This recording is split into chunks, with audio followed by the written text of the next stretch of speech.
بسم اللہ الرحمن الرحیم۔ شروع کرتا ہوں اللہ کے نام سے جو بے انتہا مہربان نہایت رحم کرنے والے ہیں۔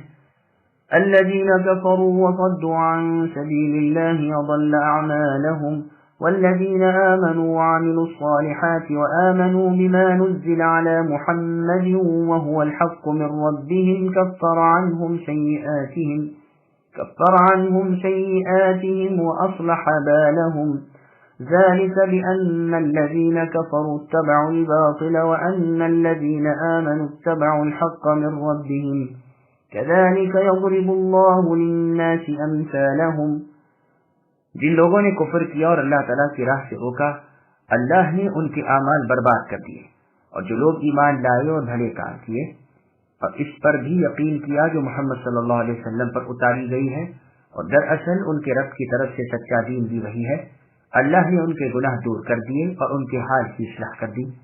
یہ اس لیے کہ کافروں نے باطل کی پیروی کی اور مؤمنوں نے اس دین حق کی اتباع کی جو ان کے اللہ کی طرف سے ہے۔ اللہ تعالیٰ لوگوں کو ان کے احوال اسی طرح بتاتے ہیں۔ سامعین اب آیتوں کی تفسیر سماعت کیجیے۔ کفار کے اعمال خیر برباد ہیں۔ ارشاد ہوتا ہے کہ جن لوگوں نے خود بھی اللہ کی آیتوں کا انکار کیا اور دوسروں کو بھی راہ الہی سے روکا، اللہ تعالیٰ نے ان کے اعمال ضائع کر دیے، ان کی نیکیاں بیکار ہو گئیں۔ جیسے فرمان ہے، ہم نے ان کے اعمال پہلے سے ہی غارت و برباد کر دیے ہیں، اور جو لوگ ایمان لائے دل سے اور مطابق شرع اعمال کیے بدن سے، یعنی ظاہر و باطن دونوں اللہ کی طرف جھکا دیے اور وحی الہی کو بھی مان لیا جو موجودہ آخر الزماں پیغمبر محمد صلی اللہ علیہ وسلم پر اتاری گئی ہے اور جو فی الواقع رب کی طرف سے ہی ہے اور جو سراسر حق و صداقت ہی ہے، ان کی برائیاں برباد ہیں اور ان کے حال کی اصلاح کا ذمہ دار خود اللہ تعالیٰ ہے۔ اس سے معلوم ہوا کہ نبی صلی اللہ علیہ وسلم کے نبی ہو چکنے کے بعد ایمان کی شرط آپ پر اور قرآن پر ایمان لانا بھی ہے۔ چنانچہ صحیح حدیث میں جو بخاری کے اندر ہے، حکم ہے کہ جس کی چھینک پر حمد کرنے کا جواب دیا گیا ہو اسے چاہیے کہ یہدیکم اللہ ویصلح بالکم کہے، یعنی اللہ تعالیٰ تمہیں ہدایت دے اور تمہاری حالت سنبھالے۔ پھر آگے اللہ فرماتے ہیں، کفار کے اعمال غارت کر دینے کی اور مؤمنوں کی برائیاں معاف فرما دینے اور ان کی شان سوار دینے کی وجہ یہ ہے کہ کفار تو ناحق کو اختیار کرتے ہیں حق کو چھوڑ کر، اور مؤمن ناحق کو پرے پھینک کر حق کی پابندی کرتے ہیں۔ اسی طرح اللہ تعالیٰ لوگوں کے انجام کو بیان فرماتے ہیں اور اللہ سبحانہ وتعالی خوب جاننے والے ہیں۔ فَإِذَا لَقِيتُمُ الَّذِينَ كَفَرُوا فَضَرْبَ الرِّقَابِ حَتَّى إِذَا أَثْخَنْتُمُوهُمْ فَشُدُّوا الْوَثَاقَ فَإِمَّا مَنًّا بَعْدُ وَإِمَّا فِدَاءً حَتَّى تَضَعَ الْحَرْبُ أَوْزَارَهَا ذلك ولو يشاء الله لانتصر منهم ولكن ليبلو بعضكم ببعض والذين قتلوا في سبيل الله فلن يضل أعمالهم سيهديهم ويصلح بالهم ويدخلهم الجنة عرفها لهم يا أيها الذين آمنوا إن تنصروا الله ينصركم ويثبت أقدامكم والذين كفروا فتعسا لهم وأضل أعمالهم ذلك بأنهم كرهوا ما أنزل الله فأحبط أعمالهم۔ پس جب کافروں سے گھمسان کا رن پڑ جائے تو گردنوں پر زوردار مار مارو، جب ان کا خوب کٹاؤ کر چکو تو اب خوب مضبوط قید و بند سے گرفتار کرو۔ پھر اختیار ہے کہ خواہ احسان رکھ کر چھوڑ دو یا فدیہ بدلہ لے کر تاوقت یہ کہ لڑائی اپنے ہتھیار رکھ دے۔ یہی حکم ہے، اور اگر اللہ تعالیٰ چاہتے تو خود ہی ان سے بدلہ لے لیتے، لیکن اللہ کی چاہت یہ ہے کہ تم اے مسلمانوں تم میں سے ایک کا امتحان دوسرے سے لے لے۔ جو لوگ راہ الہی میں شہید کر دیے جاتے ہیں اللہ تعالیٰ ان کے اعمال ہرگز ضائع نہ کریں گے، انہیں راہ دکھائیں گے اور ان کے حالات کی اصلاح کر دیں گے اور انہیں اس جنت میں لے جائیں گے جس سے انہیں شناسا کر دیا ہے۔ اے ایمان والو، اگر تم اللہ کی دین کی مدد کرو گے تو وہ تمہاری مدد کریں گے اور تمہیں ثابت قدم رکھیں گے، اور جو لوگ کافر ہوئے انہیں ہلاکی ہو اللہ ان کے اعمال غارت کر دیں گے۔ یہ اس لیے کہ اللہ تعالیٰ کی نازل کردہ چیز سے یہ کفار ناخوش ہوئے، پس اللہ تعالیٰ نے بھی ان کے اعمال ضائع کر دیے۔ سامعین اب ان آیتوں کی تفصیل سماعت کیجیے۔ جہاد اور اس کے کچھ احکام۔ یہاں ایمانداروں کو جنگی احکام دیے جاتے ہیں کہ جب کافروں سے مٹبھیڑ ہو جائے اور دستی لڑائی شروع ہو جائے تو ان کی گردنیں اڑاؤ، تلواریں چلا کر گردنیں دھڑ سے اڑا دو۔ پھر جب دیکھو کہ دشمن ہارا، اس کے آدمی کافی کٹ چکے، تو باقی ماندہ کو مضبوط قید و بند کے ساتھ مقید کر لو۔ جب لڑائی ختم ہو چکے اور معرکہ پورا ہو جائے تو پھر تمہیں صرف دو باتوں کا اختیار ہے، یا قیدیوں کو بطور احسان بغیر کچھ دیے ہی چھوڑ دو، یا ان سے تاوان جنگ وصول کر کے چھوڑ دو۔ بظاہر معلوم ہوتا ہے کہ بدر کے غزوے کے بعد یہ آیت اتری ہے، کیونکہ بدر کے معرکے میں زیادہ تر مخالفین کو قید کرنے اور قید کرنے کی کمی کرنے میں مسلمانوں پر عتاب کیا گیا تھا، اور فرمایا تھا جیسا کہ سورہ انفال کی آیت نمبر 66 میں ہے، مَا كَانَ لِنَبِيٍّ أَن يَكُونَ لَهُ أَسْرَىٰ، یعنی نبی کو لائق نہ تھا کہ ان کے پاس قیدی ہوں جب تک کہ ایک مرتبہ جی کھول کر مخالفین میں موت کی گرم بازاری نہ ہو لے۔ کیا تم دنیاوی اسباب کی چاہت میں ہو؟ اللہ کا ارادہ تو آخرت کا ہے، اور اللہ تعالیٰ غالب ہیں، حکمت والے ہیں۔ اگر پہلے ہی سے اللہ تعالیٰ کا لکھا ہوا نہ ہوتا تو جو تم نے کیا اس کی بابت تمہیں بڑا عذاب ہوتا۔ بعض علماء کا قول ہے کہ یہ اختیار منسوخ ہے، اور آیت ناسخ سورہ توبہ کی آیت نمبر 5 ہے، فَإِذَا انْسَلَخَتْ أَشْهُرُ الْحُرُمُ فَاقْتُلُوا الْمُشْرِكِينَ حَيْثُ وَجَدتُّمُوهُمْ، یعنی حرمت والے مہینے جب گزر جائیں تو مشرکوں کو جہاں پاؤ وہیں قتل کرو، لیکن اکثر علماء کا فرمان ہے کہ منسوخ نہیں۔ اب بعض تو کہتے ہیں کہ امام کو دو باتوں میں سے ایک کا اختیار ہے، یعنی یا تو احسان رکھ کر چھوڑ دے یا فدیہ لے کر چھوڑ دے، اور یہ لوگ کہتے ہیں کہ لونڈی غلام کے بارے میں یہ آخری حکم ہے، اس کے بعد ان کا رکھنا اور ان سے فائدہ اٹھانا ممنوع ہو گیا ہے، لیکن جمہور اس کے خلاف لونڈی غلام کے جواز کے قائل ہیں۔ لیکن بعض کہتے ہیں کہ قتل کر ڈالنے کا بھی اختیار ہے۔ اس کی دلیل یہ ہے کہ بدر کے قیدیوں میں سے نضر بن الحارث اور عقبہ ابن ابی معیط کو رسول اللہ صلی اللہ علیہ وسلم نے قتل کرا دیا تھا، اور یہ بھی اس کی دلیل ہے کہ ثمامہ ابن عثال رضی اللہ عنہ نے جبکہ وہ اسیری کی حالت میں تھے اور رسول اللہ نے ان سے پوچھا تھا کہ کہو ثمامہ کیا خیال ہے، تو انہوں نے کہا کہ اگر آپ قتل کریں گے تو ایک خون والے کو قتل کریں گے، اور اگر آپ احسان رکھیں گے تو ایک شکر گزار پر احسان رکھیں گے، اور اگر مال طلب کرتے ہیں تو جو آپ مانگیں گے مل جائے گا۔ یہ روایت صحیح بخاری، مسلم وغیرہ کی ہے۔ امام شافعی رحمہ اللہ کا ایک چوتھی بات کا یہ بھی اختیار بتلاتے ہیں، یعنی قتل کا، احسان کا، بدلے کا اور غلام بنا کر رکھ لینے کا۔ اس مسئلے سے بحث کی جگہ فروعی مسائل کی کتابیں ہیں، اور ہم نے بھی اللہ تعالیٰ کے فضل و کرم سے کتاب الاحکام میں اس کے دلائل بیان کر دیے ہیں۔ پھر آگے اللہ فرماتے ہیں یہاں تک کہ لڑائی اپنے ہتھیار رکھ دے، یعنی بقول مجاہد رحمہ اللہ عیسیٰ علیہ السلام نازل ہو جائیں، جیسا کہ تفسیر ابن جریر طبری میں ہے۔ ممکن ہے امام مجاہد رحمہ اللہ کی نظریں اس حدیث پر ہوں جس سے امام ابو داؤد نے روایت کیا ہے، جس میں ہے کہ اللہ کے نبی نے فرمایا میری امت ہمیشہ حق کے ساتھ ظاہر رہے گی یہاں تک کہ ان کا آخری شخص دجال سے لڑے گا۔ مسند احمد و نسائی میں ہے کہ سلمہ ابن نفیل رضی اللہ عنہ خدمت نبوی میں حاضر ہوئے اور عرض کرنے لگے میں نے گھوڑوں کو چھوڑ دیا اور ہتھیار الگ کر دیے اور لڑائی سے اپنے ہتھیار رکھ دیے، اور میں نے کہہ دیا کہ اب لڑائی ہے ہی نہیں۔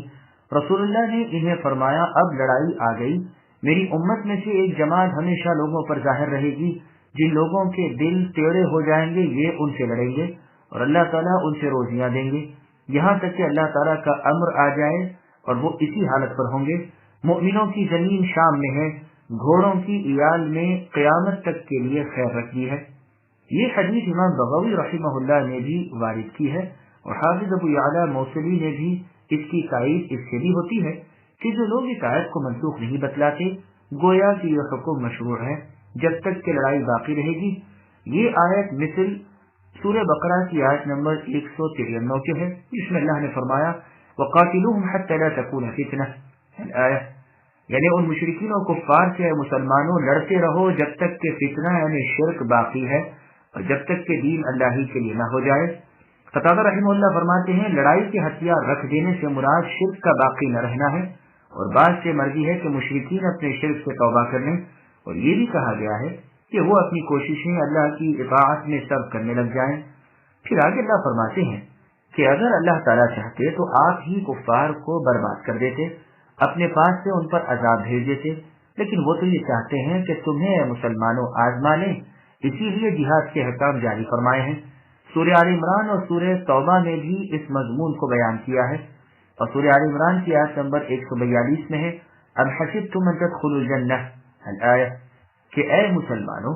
تمہارا یہ گمان ہے کہ بغیر اس بات کے کہ اللہ تعالیٰ تمہیں ان لوگوں کی پہچان کروا دے کہ تم میں سے مجاہد کون ہے اور تم میں سے صبر کرنے والے کون ہیں، تم جنت میں چلے جاؤ گے۔ اور سورہ براءہ سورہ توبہ کی آیت نمبر 14 میں فرمایا قاتلوہم یعذبہم اللہ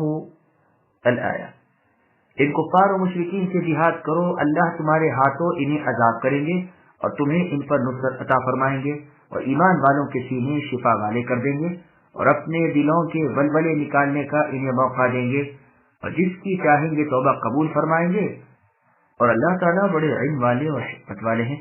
اب چونکہ یہ بھی تھا کہ جہاد میں مؤمن بھی شہید ہوں، اس لیے اللہ تعالیٰ فرماتے ہیں کہ شہیدوں کے اعمال اکارت نہیں جائیں گے بلکہ بہت بڑھا چڑھا کر ثواب انہیں دیے جائیں گے۔ بعض کو تو قیامت تک کے ثواب ملیں گے۔ مسند احمد کی حدیث میں رسول اللہ نے فرمایا کہ شہید کو 6 انعامات حاصل ہوتے ہیں۔ اس کے خون کا پہلا قطرہ زمین پر گرتے ہی اس کے کل گناہ معاف ہو جاتے ہیں، اسے اس کا جنت کا مکان دکھلایا جاتا ہے، اور نہایت خوبصورت بڑی بڑی آنکھوں والی حوروں سے اس کا نکاح کرا دیا جاتا ہے، وہ بڑی گھبراہٹ سے امن میں رہتا ہے، وہ عذاب قبر سے بچا لیا جاتا ہے، اسے ایمان کے زیور سے آراستہ کر دیا جاتا ہے۔ سنن ترمذی میں ابن ماجہ کی حدیث میں بھی ہے کہ اس کے سر پر وقار کا تاج رکھا جاتا ہے جو در و یاقوت کا جڑاؤ ہوتا ہے، جس میں کا ایک یاقوت تمام دنیا اور اس کی تمام چیزوں سے گراں بہا ہے۔ اسے 72 حور عین ملتی ہیں اور اپنے خاندان کے 70 شخصوں کے بارے میں اس کی شفاعت قبول کی جاتی ہے۔ یہ حدیث ترمذی اور ابن ماجہ میں بھی ہے۔ صحیح مسلم میں ہے سوائے قرض کے شہیدوں کے سب گناہ بخش دیے جاتے ہیں۔ شہیدوں کے فضائل کی حدیثیں اور بھی بہت سی ہیں۔ پھر آگے اللہ فرماتے ہیں انہیں اللہ تعالیٰ جنت کی راہ سجا دیں گے، جیسا کہ اللہ تعالیٰ نے سورہ یونس کی آیت نمبر 9 میں فرمایا ان الذین آمنوا وعملوا الصالحات یہدیہم ربہم الآیہ،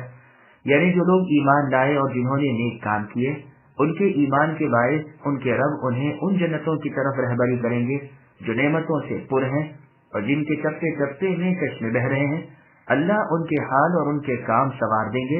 اور جن جنتوں کی پہلے ہی وہ پہچان کرا چکے ہیں اور جن کی طرف ان کی رہبری کر چکے ہیں، آخر انہی میں انہیں پہنچائیں گے۔ یعنی ہر شخص اپنے مکان اور اپنی جگہ کو جنت میں اس طرح پہچان لے گا جیسے دنیا میں پہچان لیا کرتا تھا، انہیں کسی سے پوچھنے کی ضرورت نہ پڑے گی، یہ معلوم ہوگا گویا شروع پیدائش سے ہی یہی مقیم ہے۔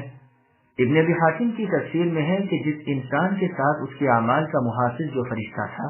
وہی اس کے آگے آگے چلے گا، جب یہ اپنی جگہ پہنچے گا تو از خود پہچان لے گا کہ میری جگہ یہی ہے، یوں ہی پھر اپنی زمین میں سیر کرتا ہوا جب سب دیکھ چکے گا تب فرشتہ ہٹ جائے گا اور یہ اپنی لذتوں میں جنت میں مشغول ہو جائے گا۔ صحیح بخاری کی مرفوع حدیث میں ہے رسول اللہ نے فرمایا جب مؤمن آگ سے چھوٹ جائیں گے تو جنت دوزخ کے درمیان ایک پل پر روک لیے جائیں گے اور آپس میں ایک دوسرے پر جو مظالم دنیا میں تھے ان کے بدلے اتار لیے جائیں گے۔ جب بالکل پاک صاف ہو جائیں گے تو جنت میں جانے کی اجازت مل جائے گی۔ اللہ تعالیٰ کی قسم، جس طرح تم میں سے ہر ایک شخص اپنی دنیاوی گھر کی راہ جانتا ہے اور گھر کو پہچانتا ہے، اس سے بہت زیادہ وہ لوگ اپنی منزل اور اپنی جگہ سے واقف ہوں گے۔ پھر آگے اللہ فرماتے ہیں ایمان والو، اگر تم اللہ کی مدد کرو گے تو وہ تمہاری مدد کریں گے اور تمہارے قدم مضبوط کر دیں گے، جیسا کہ اللہ نے سورہ حج کی آیت نمبر 40 میں فرمایا وَلَيَنْصُرَنَّ اللَّهُ مَن يَنْصُرُهُ، یعنی اللہ تعالیٰ اس کی مدد ضرور کریں گے جو اللہ کی مدد کرے گا، اس لیے کہ جیسا عمل ہوتا ہے ویسی ہی اس کی جزا ہوتی ہے، اور اللہ تعالیٰ تمہارے قدم بھی مضبوط کر دیں گے۔ چنانچہ صحیح بخاری میں ہے رسول اللہ صلی اللہ علیہ وسلم نے فرمایا جو شخص کسی اختیار والے کے سامنے ایک ایسے حاجت مند کی حاجت پہنچائے جو خود وہاں نہ پہنچ سکتا ہو تو قیامت کے دن اللہ تعالیٰ کو صراط پر اس کے قدم مضبوطی سے جما دیں گے۔ پھر آگے اللہ فرماتے ہیں کافروں کا حال بالکل برعکس ہے، یہ قدم قدم پر ٹھوکریں کھائیں گے۔ حدیث میں ہے بے دینا اور درہم اور کپڑے لیتے کا بندہ ٹھوکر کھا گیا، وہ برباد ہوا اور ہلاک ہوا، وہ اگر بیمار پڑ جائے تو اللہ تعالیٰ کرے اسے شفا دی نہ ہو۔ ایسوں کے نیک اعمال بھی اکارت ہیں، اس لیے کہ قرآن و حدیث سے ناخوش ہیں، نہ اس کی عزت و عظمت ان کے دل میں، نہ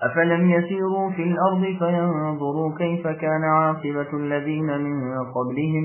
دمر الله عليهم وللكافرين أمثالها ذلك بأن الله مولى الذين آمنوا وأن الكافرين لا مولى لهم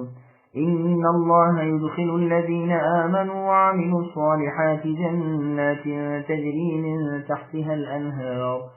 والذين كفروا يتمتعون ويأكلون كما تأكل الأنعام والنار مثوى لهم وكأي من قرية هي أشد قوة من قريتك التي أخرجتك أهلكناهم فلا ناصر لهم۔ کیا ان لوگوں نے زمین میں چل پھر کر اس کا معائنہ نہیں کیا کہ ان سے پہلے کے لوگوں کا نتیجہ کیا ہوا؟ اللہ نے انہیں ہلاک کر دیا اور کافروں کے لیے اسی طرح کی سزائیں ہیں۔ یہ اس لیے کہ ایمان والوں کے کارساز خود اللہ تعالی ہیں اور اس لیے کہ کافروں کا کوئی کارساز نہیں۔ جو لوگ ایمان لائے اور انہوں نے نیک اعمال کیے انہیں اللہ تعالیٰ یقیناً ایسے باغوں میں داخل کریں گے جن کے درختوں کے نیچے نہریں جاری ہیں، اور جو لوگ کافر ہوئے وہ دنیا ہی کا فائدہ اٹھا رہے ہیں اور مثل چوپایوں کے کھا رہے ہیں، ان کا اصل ٹھکانہ جہنم ہے۔ ہم نے کتنی ایسی بستیوں کو جو طاقت میں آپ کی اے نبی بستی سے بھی زیادہ تھی جس نے آپ کو نکالا ہلاک کر دیا ہے، جن کا مددگار کوئی نہ اٹھا۔ سامعین، اب ان آیتوں کی تفسیر سماعت کیجیے۔ مؤمن ایک آنت میں کھاتا ہے اور کافر 7 آنتوں میں۔ اللہ تعالیٰ فرماتے ہیں ان لوگوں نے جو اللہ تعالیٰ کا شریک ٹھہراتے ہیں یعنی کفار و مشرکین اور اللہ کے رسولوں کو جھٹلاتے ہیں، زمین کی سیر نہیں کی جو یہ معلوم کر لیتے اور اپنی آنکھوں سے دیکھ لیتے کہ ان سے اگلے جو ان جیسے تھے ان کے انجام کیا ہوئے، کس طرح وہ طاق و تاراج کر دیے گئے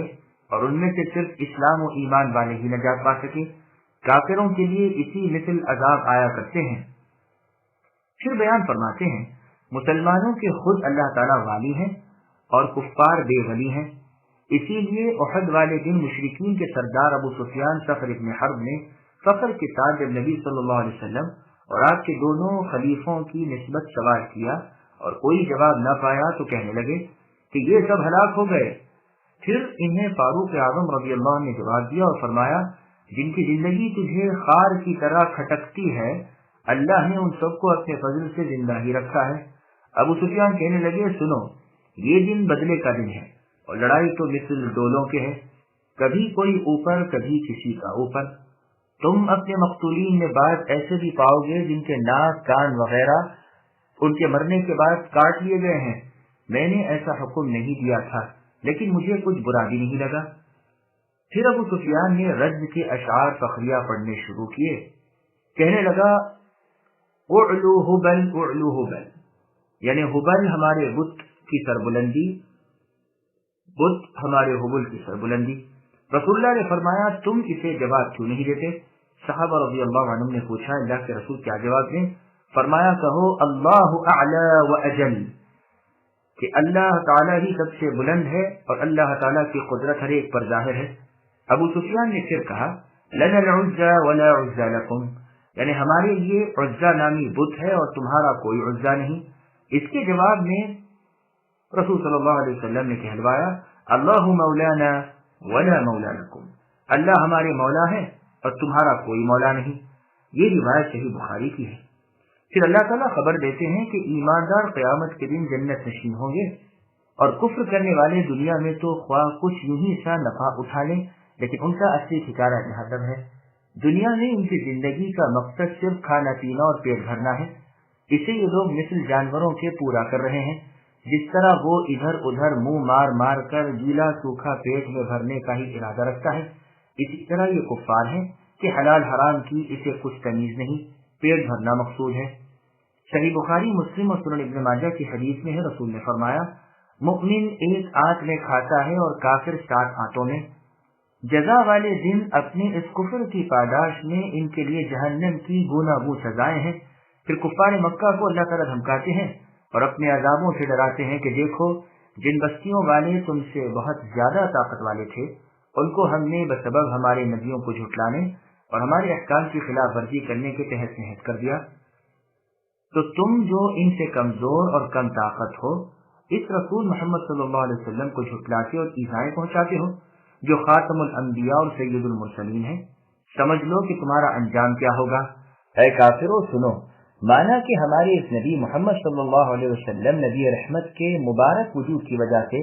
اگر دنیاوی عذاب تم پر نہ بھی آئے تو اخروی زبردست عذاب تو تم سے دور نہیں ہو سکتے۔ جب اہل مکہ نے رسول اللہ صلی اللہ علیہ وسلم کو نکالا اور آپ نے غار میں آ کر اپنے آپ کو چھپایا، اس وقت مکے کی طرف توجہ کی اور فرمانے لگے، اے مکہ، تو تمام شہروں سے زیادہ اللہ تعالیٰ کو پیارا ہے اور اسی طرح مجھے بھی تمام شہروں سے زیادہ پیارا ہے۔ اگر مشرکین مجھے تجھ میں سے نہ نکالتے تو میں ہرگز نہ نکلتا۔ یہ روایت تفسیر میں جریر طبری میں ہے۔ بس تمام حد سے گزر جانے والوں میں سے سب سے بڑا حد سے گزر جانے والا وہ ہے جو اللہ تعالیٰ کی حدوں سے آگے نکل جائے یا اللہ تعالیٰ کے حرم الہی میں کسی قاتل کے سوا کسی اور کو قتل کرے یا جاہلیت کے تعصب کی بنا پر قتل کرے۔ بس اللہ تعالیٰ نے اپنے نبی صلی اللہ علیہ وسلم پر یہ آیت اتاری، أفمن كان على بينة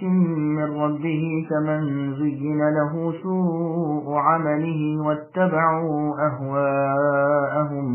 مثل الجنة التي وعد المتقون فيها أنهار من ماء غير آسن وأنهار من لبن لم يتغير طعمه وأنهار من خمر لذة للشاربين وأنهار من عسل مصفى ولهم فيها من كل الثمرات ومغفرة من ربهم كمن هو خالد في النار وسقوا ماء حميما فقطع أمعاءهم۔ کیا پس وہ شخص جو اپنے پروردگار کی طرف سے دلیل پر ہو اس شخص جیسا ہو سکتا ہے جس کے لیے اس کا برا کام زینت دیا گیا ہو اور وہ اپنی نفسانی خواہشوں کا پیرو ہو؟ اس جنت کی صفت جس کا پرہیزگاروں سے وعدہ کیا گیا ہے یہ ہے کہ اس میں پانی کی نہریں ہیں جو بدبو کرنے والا نہیں، اور دودھ کی نہریں ہیں جن کا مزہ نہیں بدلا، اور شراب کی نہریں ہیں جن میں پینے والوں کو بڑی لذت ہے، اور نہریں ہیں شہد کی جو بہت صاف ہیں، اور ان کے لیے وہاں ہر قسم کے میوے ہیں اور ان کے رب کی طرف سے مغفرت ہے۔ کیا یہ مثل اس کے ہیں جو ہمیشہ آگ میں رہنے والا ہے اور جنہیں گرم کھولتا پانی پلایا جائے گا جس سے ان کی آنتیں ٹکڑے ٹکڑے ہو جائیں گی؟ سامعین اب آیتوں کی تفصیل سماعت کیجیے۔ جنت کی نہریں اور اسمار و فواکہ۔ اللہ تعالیٰ فرماتے ہیں جو شخص دین الہی میں یقین کے درجے تک پہنچ چکا ہو، جسے بصیرت حاصل ہو چکی ہو، فطرت صحیحہ کے ساتھ ہی ہدایت و علم بھی ہو، وہ اور وہ شخص جو بدعمالیوں کو نیک کاریاں سمجھ رہا ہو، جو اپنی خواہش نفس کے پیچھے پڑا ہو، یہ دونوں برابر نہیں ہو سکتے، جیسے کہ اللہ تعالیٰ نے سورہ رعد کی آیت نمبر 19 میں فرمایا، أَفَمَنْ يَعْلَمُ أَنَّمَا أُنزِلَ إِلَيْكَ مِنْ رَبِّكَ الْحَقُّ كَمَنْ هُوَ أَعْمَى، یعنی یہ نہیں ہو سکتا کہ اللہ تعالیٰ کی وحی کو حق ماننے والا اور ایک اندھا برابر ہو جائے۔ اور سورہ حشر کی آیت نمبر 20 میں اللہ تعالیٰ نے فرمایا، لا يستوي أصحاب النار وأصحاب الجنة أصحاب الجنة هم الفائزون، یعنی جہنمی اور جنتی یہ دونوں برابر نہیں ہو سکتے، جنتی کامیاب اور مراد کو پہنچے ہوئے ہیں۔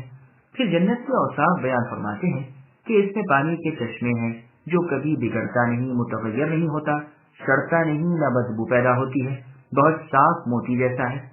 کوئی گدلا پن نہیں، کوڑا کرکٹ نہیں۔ عبداللہ رضی اللہ عنہ فرماتے ہیں جنتی نہریں مشک کے پہاڑوں سے نکلتی ہیں، اس میں پانی کے علاوہ دودھ کی نہریں بھی ہیں جس کا مزہ کبھی نہیں بدلتا، بہت سفید، بہت میٹھا اور نہایت صاف شفاف اور بامزہ پر ذائقہ۔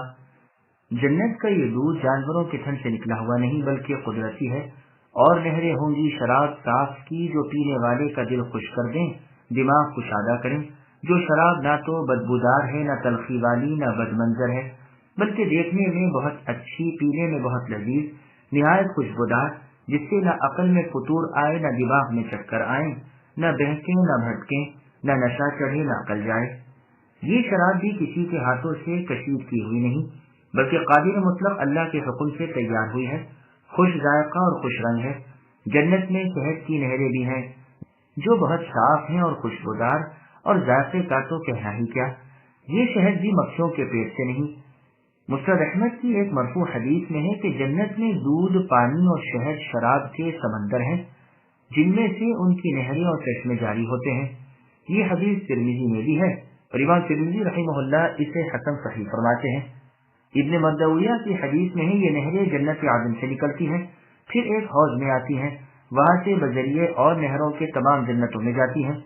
ایک اور حدیث میں ہے جب تم اللہ سے سوال کرو تو جنت الفردوس طلب کرو، وہ سب سے بہتر اور سب سے اعلیٰ جنت ہے، اسی سے جنت کی نہریں جاری ہوتی ہیں اور اس کے اوپر رحمان کا عرش ہے۔ یہ روایت بخاری کی ہے۔ طبرانی میں ہے لقیط ابن عامر رضی اللہ عنہ جب وفد میں آئے تھے تو رسول اللہ سے دریافت کیا کہ جنت میں کیا کچھ ہے۔ رسول اللہ نے فرمایا صاف شہد کی نہریں اور بغیر نشے کے سر درد نہ کرنے والی شراب کی نہریں اور نہ بگڑنے والی دودھ کی نہریں اور خراب نہ ہونے والے شفاف پانی کی نہریں اور طرح طرح کے میوہ جات عجیب و غریب بے مثل و بالکل تازہ اور پاک صاف بیویاں جو صالحین کو ملیں گی اور خود بھی صالحات یعنی نیکوکار ہوں گی، دنیا کی لذتوں کی طرح ان سے لذتیں اٹھائیں گے، ہاں وہاں بال بچے نہ ہوں گے۔ یہ روایت مسند احمد میں بھی ہے۔ انس بن مالک رضی اللہ عنہ فرماتے ہیں یہ خیال کرنا کہ جنت کی نہریں بھی دنیا کی نہروں کی طرح کھدی ہوئی زمین میں اور گڑھوں میں بہتی ہیں، نہیں، قسم اللہ تعالیٰ کی وہ صاف زمین پر یکساں جاری ہے، ان کے کنارے کنارے لؤلؤ اور موتیوں کے خیمے ہیں، ان کی مٹی مشک خالص ہے۔ پھر آگے اللہ فرماتے ہیں وہاں جنتیوں کے لیے ہر طرح کے میوے اور پھول پھل ہیں، جیسے اللہ تعالیٰ نے سورہ دخان کی آیت نمبر 55 میں فرمایا یدعون فیہا بکل فاکہۃ آمنین، یعنی جنتی وہاں جنت میں نہایت امن و امان کے ساتھ ہر قسم کے میوے وہ منگائیں گے اور کھائیں گے۔ اور سورہ رحمان کی آیت نمبر 52 میں ہے فیہما من کل فاکہۃ زوجان، یعنی دونوں جنتوں میں ہر قسم کے میووں کے جوڑ ہیں۔ ان تمام نعمتوں کے ساتھ یہ کتنی بڑی نعمت ہے کہ رب خوش ہے، وہ اپنی مغفرت ان کے لیے حلال کر چکے ہیں، انہیں نواز چکے ہیں اور ان سے راضی ہو چکے ہیں، اب کوئی کھٹکا ہی نہیں۔ جنتوں کی یہ دھوم دھام اور نعمتوں کے بیان کے بعد اللہ تعالیٰ فرماتے ہیں کہ دوسری جانب جہنمیوں کی حالت ہے کہ وہ جہنم میں جل بھلس رہے ہیں اور وہاں سے چھٹکارے کی کوئی سبیل نہیں، اور سخت پیاس کے موقع پر وہ کھولتا ہوا گرم پانی جو دراصل آگ ہی ہے لیکن بشکل پانی انہیں پینے کے لیے ملتا ہے کہ ایک گھونٹ اندر جاتے ہی آنتیں کٹ جاتی ہیں۔ اللہ ہمیں اپنی پناہ میں رکھے۔ پھر بھلا اس کے اور اس کا کیا میل؟ کہاں جنتی کہاں جہنمی، کہاں نعمت کہاں زحمت و لعنت، یہ دونوں کیسے برابر ہو سکتے ہیں؟ ہرگز نہیں ہو سکتے۔ اہل جنت کامیابی اور مراد کو پہنچنے والے ہیں اور جہنمی ناکام اور خسارہ اٹھانے والے ہیں۔ وَمِنْهُمْ مَنْ يَسْتَمِعُ إِلَيْكَ حَتَّى إِذَا خَرَجُوا مِنْ عِنْدِكَ قَالُوا لِلَّذِينَ أُوتُوا الْعِلْمَ مَاذَا قَالَ آنِفًا أُولَئِكَ الَّذِينَ طَبَعَ اللَّهُ عَلَى قُلُوبِهِمْ وَاتَّبَعُوا أَهْوَاءَهُمْ وَالَّذِينَ اهْتَدَوْا زَادَهُمْ هُدًى وَآتَاهُمْ تَقْوَاهُمْ فَهَلْ يَنظُرُونَ إِلَّا السَّاعَةَ أَن تَأْتِيَهُم بَغْتَةً فقد جاء أشراطها فأنى لهم إذا جاءتهم ذكراهم فاعلم أنه لا إله إلا الله واستغفر لذنبك وللمؤمنين والمؤمنات والله يعلم متقلبكم ومثواكم۔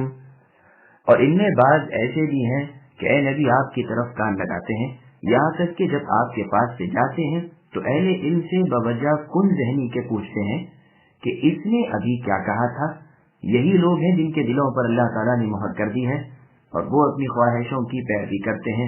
اور جو لوگ ہدایت یافتہ ہیں اللہ تعالیٰ نے انہیں ہدایت میں اور بڑھا دیا ہے اور انہیں ان کی پرہیزگاری عطا فرمائی۔ بس یہ تو صرف قیامت کا انتظار کر رہے ہیں کہ وہ ان کے پاس اچانک آ جائے، بس یقیناً اس کی بھی علامتیں تو آ چکی ہیں، پھر جب کہ ان کے پاس قیامت آ جائے انہیں نصیحت کرنا کہاں ہوگا۔ سو اے نبی صلی اللہ علیہ وسلم آپ یقین کر لیجئے کہ اللہ کے سوا کوئی معبود برحق نہیں، اور اپنے گناہوں کی بخشش مانگا کیجئے، اور مؤمن مردوں اور عورتوں کے حق میں بھی اللہ تعالیٰ تمہاری آمد و رفت کی اور رہنے سہنے کی جگہ کو خوب جانتے ہیں۔ سامعین ولایتوں کی تفصیل سماعت کیجئے۔ اللہ سے معافی اور چند مصنون دعائیں۔ منافقوں کی کن ذہنی اور بے علمی، ناسمجھی اور بے وقوفی کا بیان ہو رہا ہے کہ باوجود مجلس میں شریک ہونے کے